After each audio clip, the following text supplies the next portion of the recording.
All right. Got to get the Facebook groups in here. Hope everybody's having a wonderful Friday night. As my internet browser freezes up on me, give me a second. Hopefully, y'all can still hear me. I can hear you. Okay. Can you guys hear me?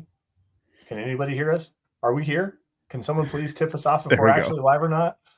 It finally unfroze for me, and I went and clicked on something, and it freaking froze up again on me. I don't know why my internet's being so slow today.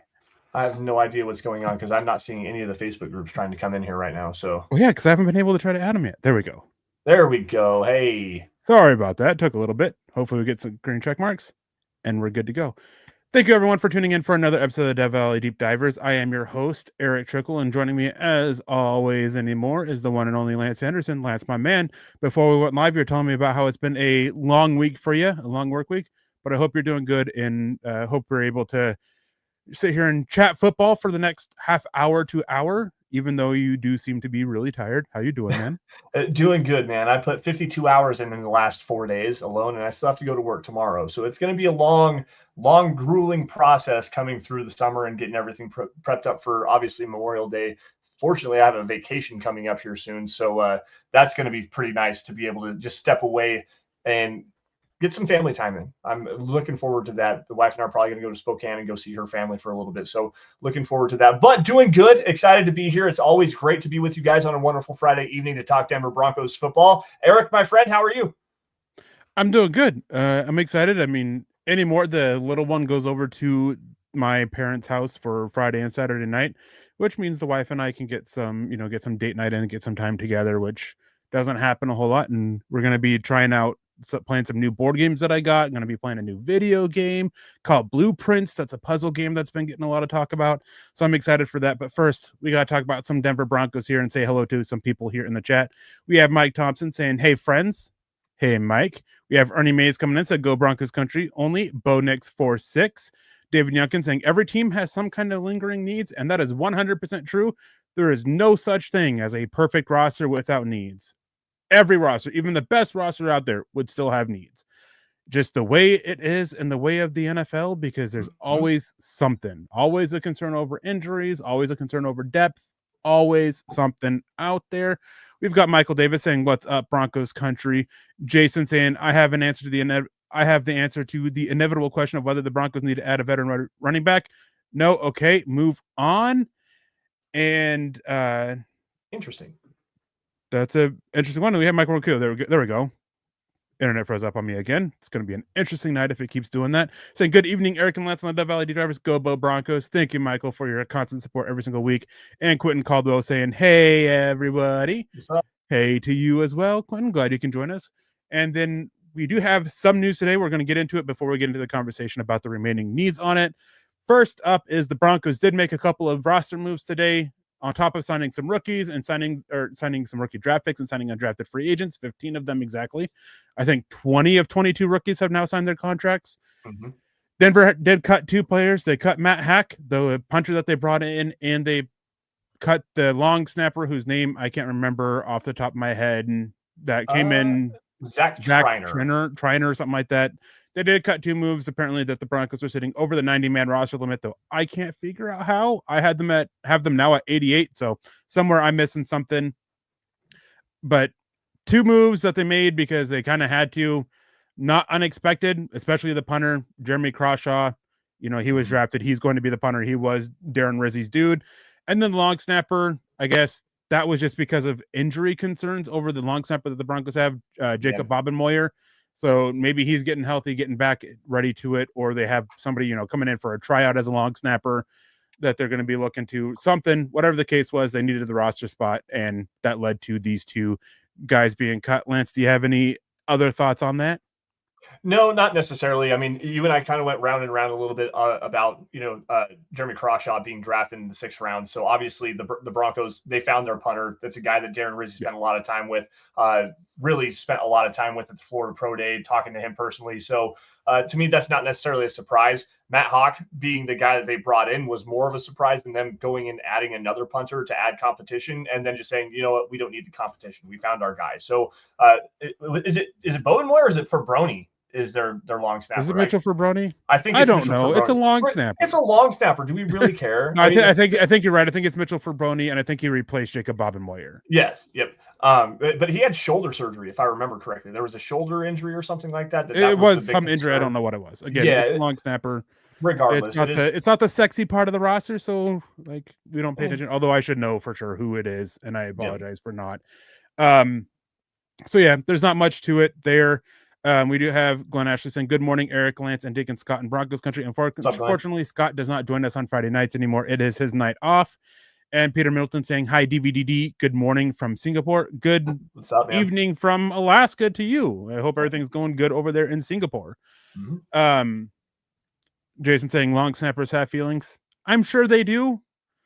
And I don't mean any disrespect for it. It's just been a long day. It's been a long week. And with all the moves that the Broncos have made, long snappers are lower down the priority list." Well, but let's be honest here. Like that might be the most cushy job that you can get in the NFL, other than backup quarterback and or even like third string quarterback, because you're going to get paid, $1 million, maybe 1.5, something like that. Mitch, like the veteran minimum, something like that. Yeah. And you're going to play 6 snaps a game, if that. A run down, go crack somebody's skull. You don't even have to go try to make a tackle. Just snap the football and be done with it. Like I respect the game, man. Don't hate the player, respect the game, and I respect the hustle that these guys put in, because it's a very technical skill set to be a long snapper. Like, you have to understand how to throw the football upside down, essentially. Like, it's crazy. Well, we know how much it is. I mean, it was been a few years now, but there was that Chargers Raiders game where I think it was the Chargers lost their long snapper in the game, and we saw how big of a mess that was. So we know they're important. And Mitchell Fabroni, who is a starting long snapper for it, hey, he gets $1.3 million to play about 50 snaps a game. Good for him. And it's, it is the cushiest starting job out there in the NFL, but so good for him. But we also have some other news. We have Broncos announcing rookie jerseys for it. Now, of course, rookie jerseys, Lance, I don't know about you, but there are a lot of people that get up in arms about the rookie jersey numbers. I don't care until we get down to the roster cut downs and if they make the roster. At that point, that's when it's like, that's an ugly number for that position or not. But even then, it's like, hey, it's whatever to me. Lance, are you any different when it comes to rookie numbers, especially at this point in the offseason? Well, you got 90 players. There's 99 available numbers. The Broncos have 3 numbers that they have retired, obviously 7, 18, and 44. John Elway, Peyton Manning, Frank Tripucka, and Floyd Little. So they've got to have a number at least somewhere. And if there's other players on the roster taking up, this means nothing. This is just to get these guys into camp, just to get them, on the roster, and something to identify these players, because typically in these camps, their names aren't even on the back of these jerseys. Yep. They've got them taped on their forehead so that coaches can identify who the players are. The one that stands out to me is RJ Harvey wearing 37. Not a huge deal. Jahdae Barron wearing number 12, though, is pretty interesting. A cornerback wearing a low digit number like that is something that it's going to take some time to get used to if he does stick at number 12. And then Pat Bryant wearing number 13. I am here for that life. It's a number he wore at Illinois. And if he brings that to the Denver Broncos, I'm good with it. It doesn't really matter, though. Like, it's everyone up in arms about all these jersey numbers. Find something else to complain about, because we don't really need that right now. Yeah. Pat Bryant, Caleb Lohner, they both got the number they wore in college, 13 and 84. We have Jahdae Barron wearing number 12. He wore number 7 at Texas, but as you said, it's retired, and I don't think that's going to be there's any conversation there about unretiring that one for him. Yeah, right. That conversation about unretiring numbers here lately with Abdul Carter wanting 56 and then wanting to wear number 11, and the Giants are like, yeah, no, we're not replacing their number. Like, they're not unretiring these numbers for you, dude. I'm sorry. The issue there is Lawrence Taylor said no, which fine, whatever. And his reasoning's fine. Go get your own number and make it great.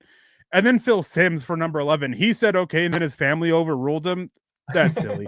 But you also get situations with like the Bears where they have like 12 or 14 numbers retired. Yeah. And then I don't know if you saw it, Luther Burden came out and he was asked about why he chose his number. And he's like, that's because number 87, I think is what it is. Yep. He's like, all the good numbers are already taken. It's like, there gets to a point where retiring numbers gets a little ridiculous.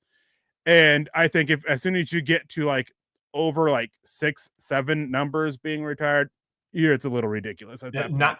9 should be the max. You have to bring in 90 players as a maximum that you can carry. You should be only allowed to retire 9, period. Just point blank. It's just messy. But going through the rest of them, we have RJ Harvey wearing number 37, Xavion Jones wearing number 95. I like that number for defensive lineman. Yep. Q Robinson wearing 51, Jeremy Crawshaw wearing 39. Numbers are subject to change. I would expect RJ Harvey at some point would change his number as we get down to the roster cut downs and numbers get opened up. And we were talking about this before we went live. It seems like Audric Esme, when he came to the Broncos last year, it was 37, right? Mm-hmm. That just seems to be one of those throwaway numbers that the Broncos have for rookie running backs. But before we continue this conversation, we have Deanna Hendrick coming in with the $50 donation. Thank you, Deanna. We appreciate that so much. It says, hey guys, hoping Broncos pay Allen and Benito. Super excited for the season to start. Hashtag MHH for life. I am with you. Despite my concerns over Nick Benito's play, I hope they pay him because of the message it sends. George Payton's talked about it. You got to pay the guys you draft and develop. You drafted him, you developed him. Well, now go pay him. Zach Allen, they're kind of have their hands forced there. They have to pay him. Otherwise, if his contract voids, that's $12 million against the salary cap. Doesn't matter if they extend him after that point. As soon as that contract voids, $12 million dead money against the salary cap. You got to pay him beforehand to where you avoid that dead cap charge from his contract voiding. It's going to happen. It's just a matter of when. And I think that's the case for both of them. Mm-hmm. And they seem to be working on it. So I'm excited for it. I'm super excited for this season as well. Deanna, I hope you're having a wonderful Friday night and going to have a wonderful weekend. And, 1 week closer to the start of the NFL season, Lance. Yeah, absolutely. And this is Lady D jumping off the top rope with the people's elbow, essentially, just pumping us up and getting us ready for the show. Thank you, Deanna, for that. We definitely appreciate it. I'm right there with you. Zach Allen is the priority to me. You want to keep this guy around as a key cog for this defensive line moving forward, because the pressure that he is able to create along the interior, he can run around the edge of the offensive tackle if you need him to, but attacking the B gaps, this guy creates so much disruption. He attacks so much attention from offensive linemen, both tackles and guards, that opens up a lot for guys like Nick Benito, who took advantage of a lot of different chances this season and took a big step forward. And I've talked about it before here on Dove Valley Deep Divers. A lot of the production that Nick Benito had in his first 2 seasons was typically unblocked production or like late down production. With Benito, he started to win those one-on-ones. He also had the interception return and then what was technically a fumble return for a touchdown, but in back-to-back weeks against the Browns and the Indianapolis Colts. But this guy's going out there. He's making the splash plays that you want to see from a player drafted 64th overall by this team. That's a second-round pick. That's a player you need to have step up and develop into a starter. He's there. He's at least developed into a starter. Are there some flaws in this game, especially against the run? Sure, absolutely. We can break that down all day. But this kid, like you said, he was drafted early. He was developed into a quality player, and it just sends the right message to your locker room that, hey, we're here behind our guys. We're going to build this young core together and build up the future of this franchise. Benito needs to be a part of that. Yeah, 100%. And it's just a matter, again, it's just setting that message of we're going to draft you, we're going to develop you, we're going to pay you. Yep. Patrick coming in saying, aloha, boys. Aloha, Patrick. Hope you're having a wonderful Friday evening. Somebody came in and asking about Mike Clay's stat projections. I didn't see these, otherwise that would have been the topic. But I'm going to be doing an article about it tomorrow. By the time I saw it, it was after I already sent in the topic for tonight to the boss man so he can make the room. Definitely interesting. Definitely probably a conversation that we'll definitely be having at some point. It's a long off season, so we're going to be looking at all sorts of stuff and all that. But Lance, as we get to it, I think it's time to kind of get into the meat of the topic tonight about any remaining needs left on the roster. And first, before we get to that, Phil McLaughlin, good evening, Eric and Lance. Have you guys heard any rumors about an overseas game for us? Yes. I think it's more than a rumor, though. I think it seems like the Denver Broncos, not sure exactly when. I believe the speculation right now is week 6.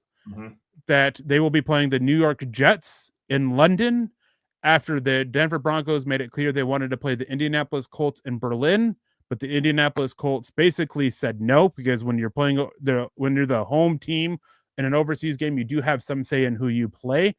And it seems like the Colts said no, and they're choosing the Atlanta Falcons instead because it's a non-conference game. And the Denver Broncos and the Indianapolis Colts, it could be a game where they're It could end up mattering for, playoff contention. So the Colts would want that game at home in Indianapolis instead of overseas, so they can play the Falcons on the road, which makes sense from their standpoint. But I'm with Jason here. Indianapolis, they ducked Denver. Yeah, I'm right there with you. And the speculation that I had seen was because there was a couple of teams that were available for the Colts to play. I believe Miami was the other one. And because those were home games, like Eric said, those games are supposed to be in Indianapolis. The reason why was because conference schedules, Denver, Indianapolis, Miami, they were all three in the hunt this last season. Obviously, Denver got that seventh wild card spot. To be able to play that game at home, that could matter to playoff positioning. And it makes a lot of sense here. Miami being the other team, it depends on the health of Tua Tagovailoa, obviously there. But it makes a lot of sense. It sucks that the Colts didn't want to play in Denver. And I get the ducking conversation part of it, but I understand the strategy behind it. Make Denver play in another Two things can be game. true at once. Exactly. Like they ducked us, but guess what? They also are. They're just going to lose to us at home. Yeah, exactly. Which it is what it is, and that's fine. Like honestly, I hate the fact that the Broncos have to play overseas to begin with, but at least it's an away game, so fans at Mile High Stadium don't have to lose tickets because the Broncos are playing overseas this season. Yeah, and it doesn't matter. Denver will beat the Colts, especially if Anthony Rich is starting. I think that conversation should be done and over with. Anthony Rich said he's no good. He's no bueno. Yep. But that seems to be it. We have Jason O'Neill saying, good day, gents. Good day, Broncos country. Pay the guys before the cost is too high. And how exciting is it to have rookies at camp? Happy Mother's Day weekend. Yes, definitely. Yes. Happy Mother's Day to all the mothers who are watching this or listening to this after the fact. I hope you guys have a wonderful day. I unfortunately have obviously Mother's Day this Sunday and then my wife's birthday in this coming week as well. So that's back-to-back days for me that I have to deal with. But I'm excited for it and excited for her. And I got some fun stuff planned. But as for pay the guys before the cost is too high, Lance, I think we're at the point where the cost is what the cost is, right? There's nothing that's going to happen between now and the start of the season that's going to change the cost for either of these guys. Right. And it is what it is. I think Zach Allen, with what happened in free agency with Milton Williams, particularly, Zach Allen, he was said to be asking for 25. I wouldn't be surprised if he's asking for 28, 29 million on an average per year basis. Nick Bonito, his asking price has been pretty consistently reported to be right around 20 million on an average per year basis. And there hasn't been the moves made to change that fact. Sure, Myles Garrett got $40 million a year, but Myles Garrett is the best there is at the NFL out there. Like there's a conversation between him and like one or two others. And then there's a drop off, and then there's a tier down, and then there's another tier. And then you get to that fourth tier. And that's where you kind of find Nick Bonito. Great pass rusher, liability against the run game. And what do those guys get paid at the NFL and the NFL right now? About 20 million on an average per year basis. When you adjust for inflation, because some of these guys signed contracts with like 2-3 years ago. So I think that's about where Nick Bonito is. And there's nothing that's going to change that cost between now and the start of the season. Now, if they wait on Bonito until after this season and they play a little bit with the franchise tag, which is what I think would be the better strategy to do for Denver, there's risk with it of having to pay more. But if Nick Bonito is unable to replicate or even improve off the season he had last year, well, then they're not overpaying him either. Yeah, you took the words right out of my mouth. With me, I think Zach Allen needs to be done sometime in about middle of July, right around the start of training camp. We're obviously going to get July football this year because is it the Bears and I think Houston's playing in the Hall of Fame game. I can't remember off the top of my head, but anyways, that game's going to be in July 31st. So we're going to get July football this year. So to me, I think that getting Zach Allen extended earlier in the offseason is probably going to be the priority for the Broncos. Maybe touching Courtland Sutton's deal a little bit, give him an extension there. But with me, I think that I'm right there with you, Eric. I think the best strategy with Nick Bonito is to see what happens this season. You need to go and make him prove it. Make him prove that he had 13 and a half sacks last year. I mean, he was phenomenal, without question. We cannot take away the achievements that Nick Bonito had in 2024. This is 2025, and we're talking about $20 million to $25 million is essentially the asking price he's going to be getting. Right now, I'd pay him $16, $17, $18 million. I've been pretty vocal about this in recent episodes of the Dove Valley Deep Divers. I'd pay him that right now. That's not going to get the job done. He's going to have to go out there and prove that he can get another double-digit sack season. Forget the touchdowns. That's just added gravy on top of it. Double-digit touchdowns, force a couple turnovers, be a premium factor in the running game as well. Then you can get that 20. Then you can get that 22. Then you can get that 25 if you really want it. Yeah. It's a big year for Nick Bonito to prove it. But if he's willing to take that team-friendly deal and stick around in Denver, $18-19 million, by all means, let's get it done by July 15th. I'm here for it. Yeah, and now looking at salary, the contracts for edge rushers, and there's some who have that have contracts come up after the season. When you look at it again, there's tiers. You have the top few guys sitting there about 35 to 40 million. Myles Garrett topping it at 40 million. TJ Watt's likely to get up that range too. And then there's a drop off from that to about the mid high 20s of 24 to 28 million. And I think at worst, you're getting Nick Bonito. If he goes out this season, he has a good season and shows a little bit more as a run defender. I think at most you're paying him an additional 5-6 million on an average per year basis. Instead of 20 million, you're now paying him 25-26 million per year. Yep. I think that is a risk worth taking because you also have that franchise tag, and there's no one else that's at risk of getting the franchise tag after this season. Yep. Right. We've already talked about Zach Allen. With his contract voiding, they have to get a contract done. They can't basically play the franchise tag game with him because of the fact his contract voids. And then you have John Franken-Myers, Malcolm Roach. Neither of those guys are guys that you use the franchise tag on. Yep. So it comes to Nick Bonito. I'm fine with that. You can place the franchise tag on it and then wait a little bit until, next May, June, July, and get that deal done. And if it's for 26 million average per year basis, great. That means he stepped up. It means he's proved it. It means he's earned it. I would still rather do that than $20 million prior to this season. Yeah. That's just my personal opinion. Now, getting into the few lingering roster needs, unfortunately, we don't have a whole lot of time left. We do got to get out of here a little bit early. So if you guys have any remaining questions, make sure you guys get them into the chat right now. Super chat stars. That is the best way to make sure that we get to answer your question here. Now, Lance, there are only a few remaining needs on it. And the part of the reason why I bring this up is Pro Football Focus put out a couple articles. One of them was a point about one last free agent the Broncos need to go sign. And it was a surprising one. I have an article up at myhuddle.com. Go check it out. It's a surprising one.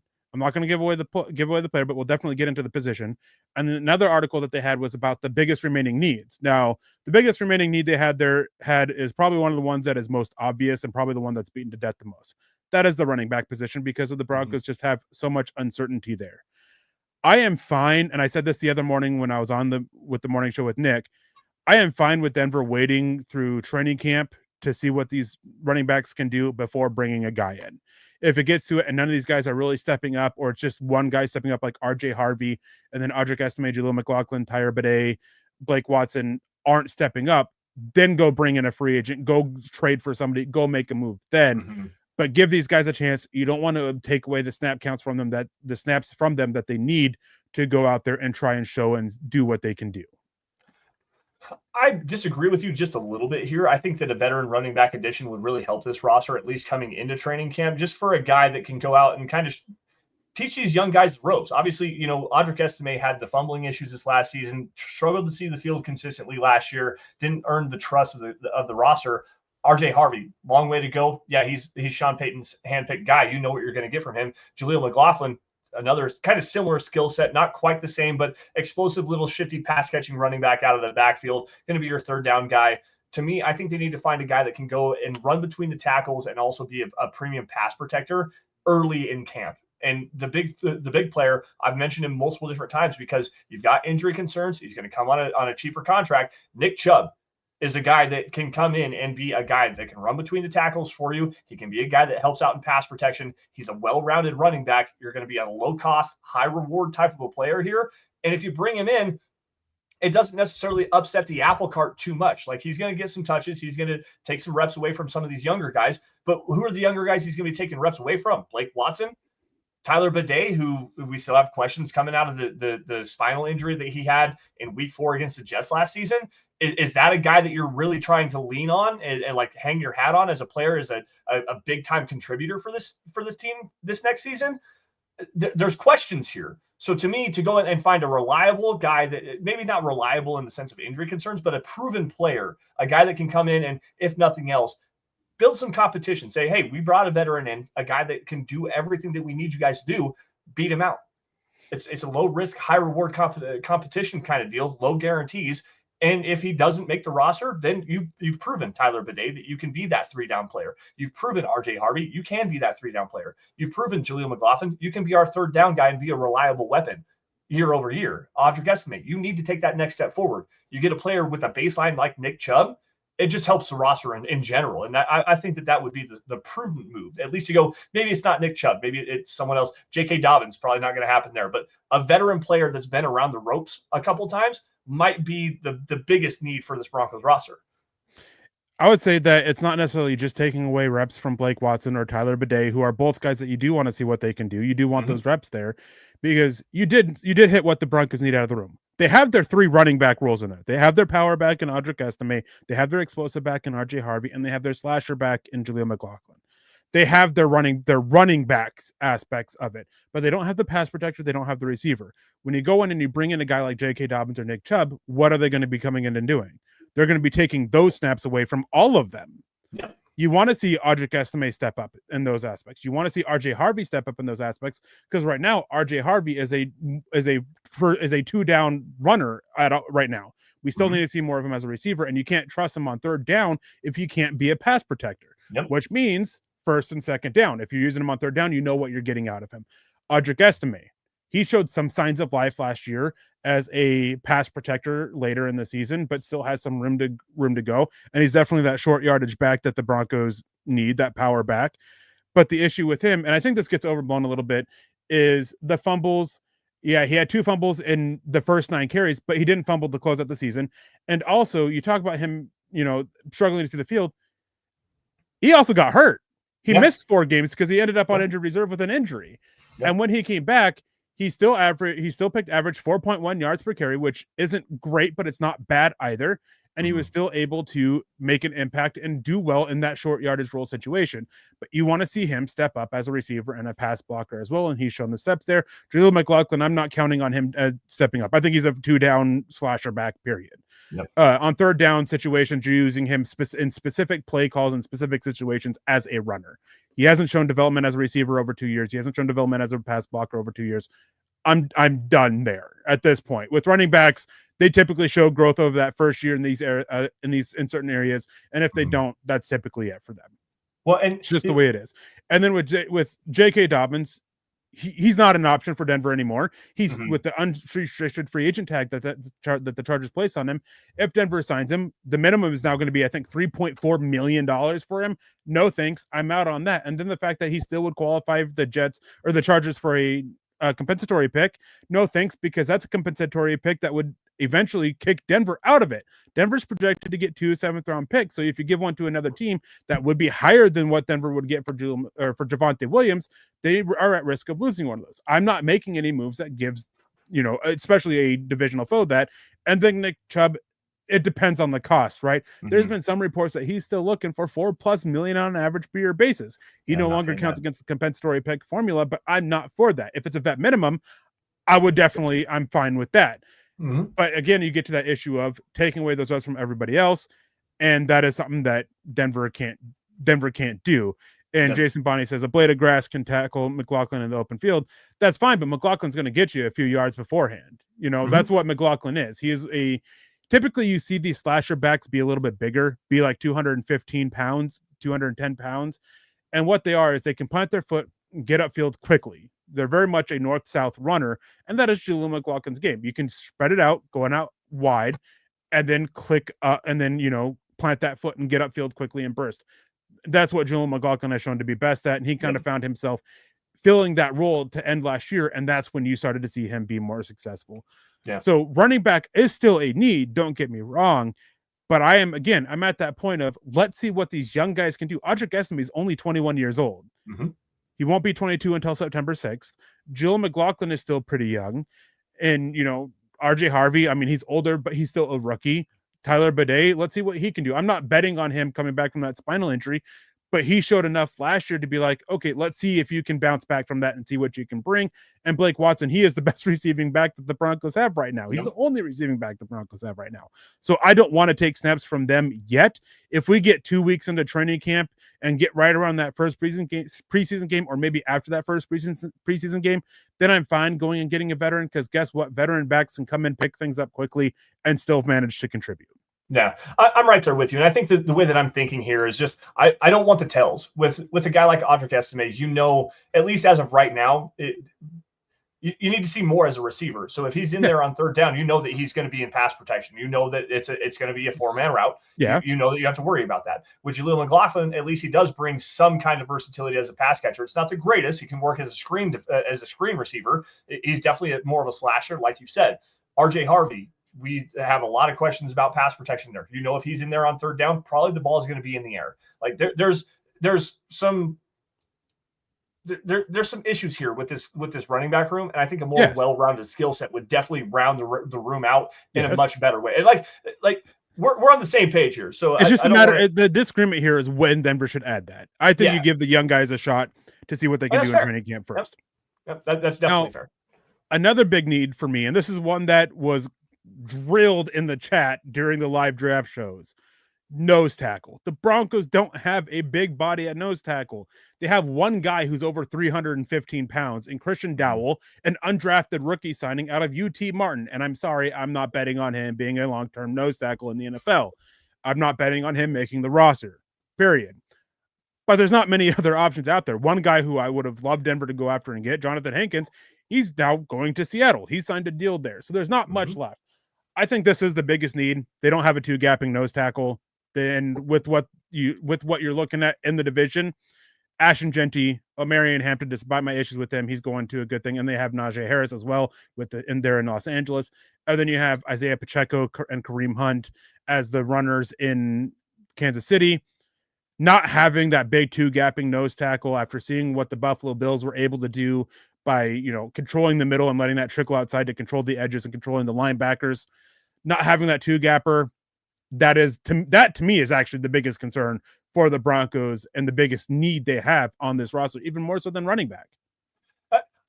I don't necessarily disagree with you. And again, I just wanted to bring the running back conversation because I think that adding a piece there, that well-rounded piece, you're absolutely correct, though. DJ Jones, 1.5 gap penetrator. Malcolm Roach is a guy that can be a single gap penetrator. He's not a guy that's going to put his ass in the ground and be an anchor in the running game. These two undrafted rookies, I don't even know who they are. Like to tell you, I know that sounds terrible. I should know because I'm a Denver Broncos analyst. I haven't got a chance to take a look at these guys yet, so I'm not going to comment on them.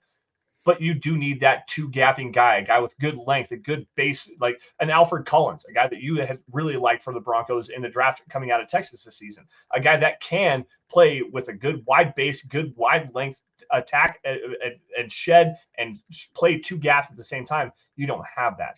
To me, though, I think the bigger need on this Broncos defense right now, and while I appreciate the two-gapping run stuffer, a guy in the back end.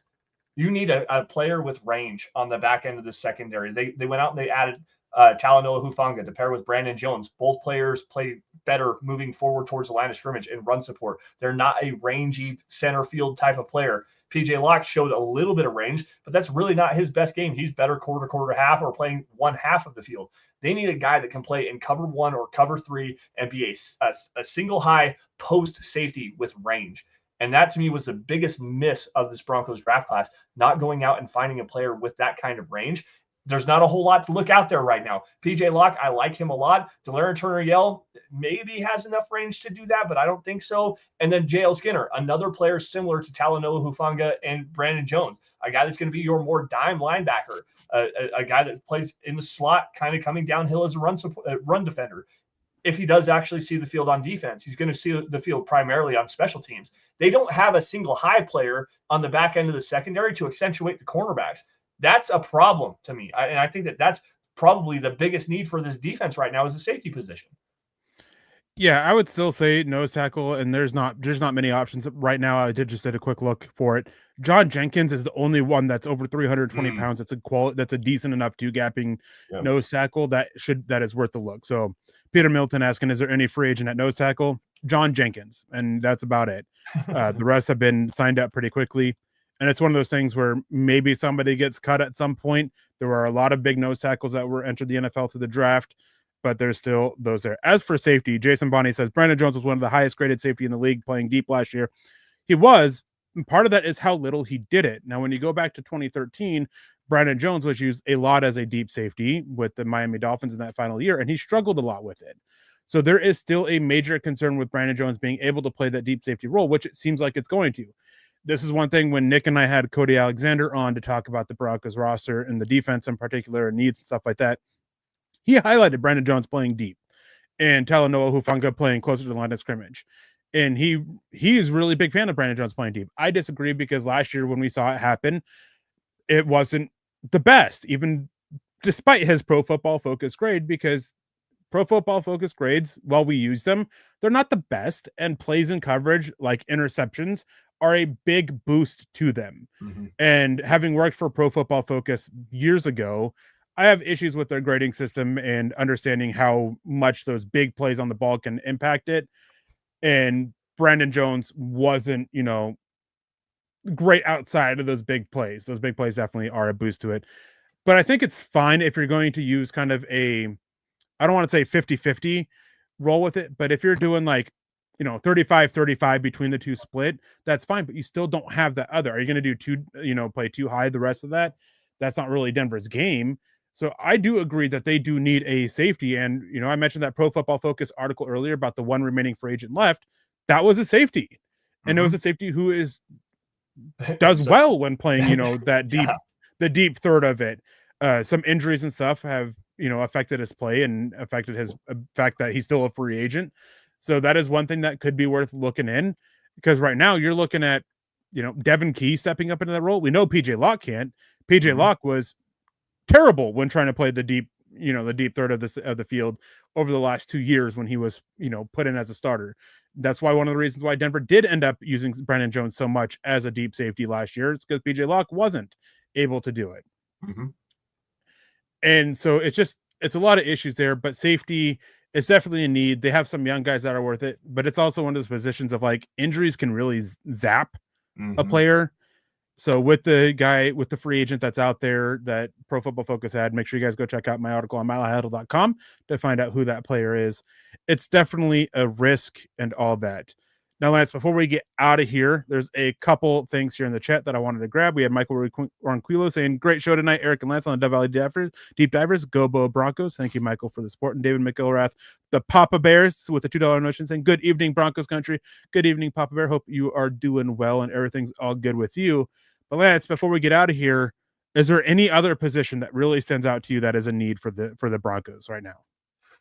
Oh man, center and linebacker depth, and I'll just go quickly here. Center with Luke Wattenberg obviously being one of the better pass protection centers in the league last season. This offensive line was tremendous around him. It hit a lot of the warts, especially in the running game. But Alex Forsyth behind him, that's the depth. I don't know if they have a swing player for depth purposes that can kind of push those two, but center to me is a need, especially moving forward after the season. And then linebacker depth. Obviously, you go out and get Dre Greenlock coming off of a torn Achilles. You have Alex Singleton coming off of a torn ACL.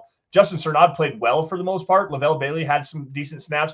You have no idea what you have in Drew Sanders and KJ Cloyd, an undrafted player, a practice squad kind of a guy. Like, there's depth concerns here.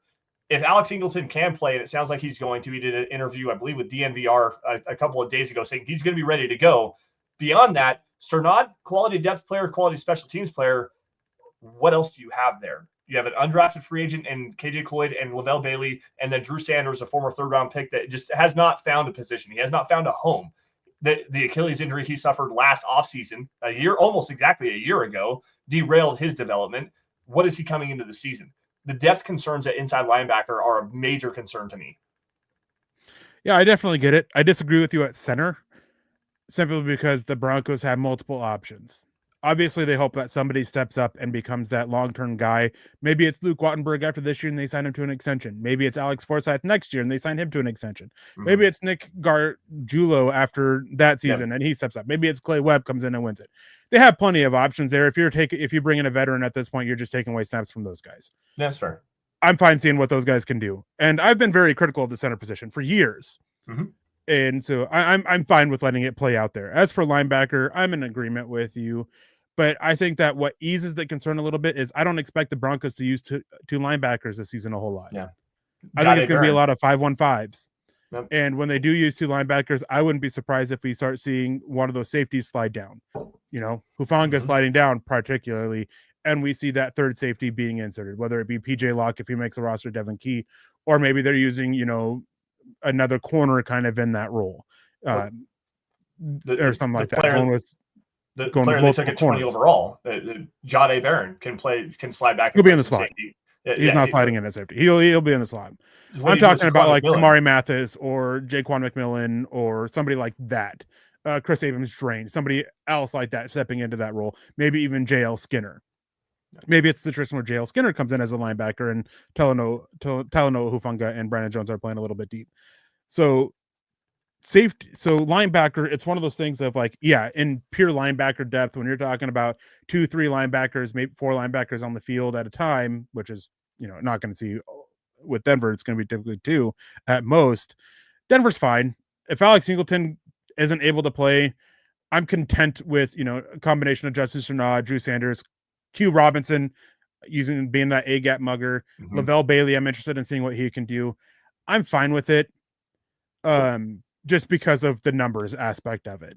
We're not a 4-3. We're not going to have 3 linebackers out there. We're not going to use 2 linebackers a whole lot, I would expect. I think it's probably going to be at most about 40%, at most. So I'm fine with it, but I get where you're coming from. Drew Sanders, I think, is overhyped. I think at this point, it's a how long until he's no longer with the team instead of what can he do for the team. Mm-hmm. I would be very surprised if he makes the 53-man roster this year. With that in mind, I'm perfectly content with it. And Michael Winko says Jahdae Barron can play all over the field. Jahdae Barron can definitely play all over the field. But again, I think we know what his position is going to be. Mm-hmm. In base, which Denver is going to use less than 10% of the time, he'll be a boundary corner. And then when Riley Moss takes the field, Jahdae Barron sliding into the slot and being the slot corner. Yep. So I think that's where we're at. So unless there's anything else, Lance, we can get out of here. Yeah. All right. Before we get out of here, I want to say thank you again to Deanna Hendry coming in with it off the top rope with the $50 donation. Thank you so much. We appreciate that a lot. Michael Rinquilo coming in with a couple stars in here. We appreciate that as well. And of course, Papa Bear, we appreciate you. We appreciate all of you guys who are able to do so financially, being able to come in and support us. But if you can't, we understand that too. And if you are unable to, you can do a few things for us. You can subscribe, like, and share. As you see rolling across the screen, if you guys are watching live, subscribe, like, and share. It just takes a matter of times, and all of those can help with the algorithms that we are always dealing with and are always a problem with us as we do these shows on Facebook, on YouTube especially. And you guys can go to Spotify and Apple Podcasts and leave a 5-star review. And when you do, you can earn a chance to win some gear. Not swag, because I absolutely hate saying swag. You can follow us on Instagram at Mile High Huddle with an underscore between mile and high and huddle. And you can, if you can do so financially and you want to look at getting some gear from the Mile High Huddle crew here, you can go to mhhmerch.com and get your gear on. Not swag. Again, I hate the word swag. You can get hats like the Dove Valley Deep Drivers hat, Building the Broncos for Breakfast, the Huddle Up podcast, Orange and Blue View, Mile High Insiders, all of that. We have gear for all of it. Cups, hats, shirts, anything and everything you can think of. You can follow us on facebook.com/MileHighHuddlePod and facebook.com/MileHighHuddle. If you want to follow us on Twitter or X, whatever it is you want to call it, you can follow us at MileHighHuddle, at MHHPod, and at DVDD_pod. We don't have a thing for that as well. You can follow Lance and myself on Twitter as well, at Lance S_MHH and at Erick Trickel. If you want to get us there, you guys can always reach out to us with any kind of comments or questions or any ideas of a conversation you want to talk about, especially over the off season. The next few months, there's going to be a lot of downtime, a lot of slow weeks that we aren't going to be sure what to talk about. So if you guys have any ideas, make sure you guys hit us up. And Deanna coming in again with another $50 donation. Thank you, Deanna. Cow. We appreciate that. Saying, well said, Lance. I've been saying center for years. I also agree we need a nose tackle too. Have a great weekend, everyone. Deanna, I hope you have a wonderful weekend as well. And happy Mother's Day so much. And happy Mother's Day as well. Thank you so much. We can't tell you how much it appreciates us. We appreciate that. And we appreciate you and everybody else who comes in as super chats. You guys really do enable us to keep the lights on and be able to do this full time, at least in my case, full time. So we thank you guys so much for that. Now, Lance, before we get out of here, any final words? Now, first things first, happy Mother's Day to everybody out there, all the women in your lives. Make sure you show love, kindness, and compassion to everybody out there. Again, Deanna, thank you so much for the double dip off the top rope here. We definitely appreciate your guys' love and support. Everybody here for joining us this wonderful Friday evening. It's been a good show, a really good conversation. And again, without you guys, we couldn't do what we do best, which is cover the Denver Broncos. And thank you all for all of your support. Again, guys, you all stay safe and take care. Have a great rest of your weekend. And as always, go Broncos. Yeah. My last words. We have Jason Bonnie saying Strnad is terrible. I am not a defender of Justin Strnad. I want to be very clear about that. I do think that he was the better of two linebackers last year. He was better than significantly Barton. better than Cody Barton. He was. Cody Barton just made the splash plays to make up for it, but neither one of them should be starting in the NFL. Plain and simple. And the fact that Cody Barton got paid what he did is absolutely hilarious. And good luck to the whatever team it was who signed him. I can't even remember. Washington? But did you go back to Washington? I don't know. It was a joke of a contract for a not so good player. I almost said something that would have been really terrible to say. But anyways, thank you guys for tuning in. Thank you guys for watching. We hope you guys have a wonderful weekend. I hope you guys, all the mothers out there listening to this, watching live, listening after the fact on whatever thing. I hope you guys have a wonderful Mother's Day. Enjoy your day. Enjoy your special day. Hopefully your significant others, your children, whoever it may be, does something nice and special for you because you guys deserve it. Because without the mothers, we obviously wouldn't be here. And I got to figure out what to do for my mother. I know for my wife, but my mother, I don't know. We have Glenn Ashley saying Happy Mother's Day to all the moms. Happy birthday to your wife, too. Thank you. I will pass that along and have a great weekend, all. Michael Ronquillo saying Happy Mother's Day. Sorry, Michael. When I get talking fast, I always mess up your last name, and I apologize for that. You definitely don't deserve it. And Jason Bonnie saying Happy Mother's Day as well. But so thank you all for joining us on this wonderful Friday night. We will be back next week. Enjoy your weekend. Stay safe. Don't drink and drive. And to continue stealing this from my colleague Nick Kendall, always choose kindness and compassion. Have a wonderful weekend. And as